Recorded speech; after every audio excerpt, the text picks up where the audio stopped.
तुम्हाला माहिती आहे ना की कुठल्याही राज्याविषयी बोलताना त्या राज्याचा इतिहास, भूगोल आणि लोकसंस्कृती ही महत्त्वाची असते.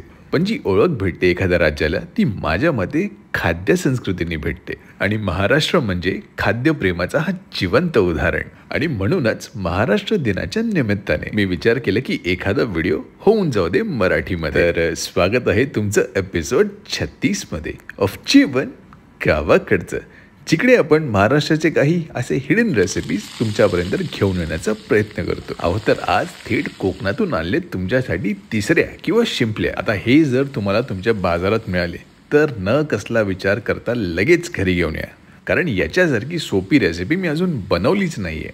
बरं, याला बनवताना फक्त कांदा, लसूण आणि खोबऱ्याची फोडणी आणि बाकी जे चव आणण्याचं काम आहे ते तिसऱ्या व त्याचं उकळलेलं पाणी करेल.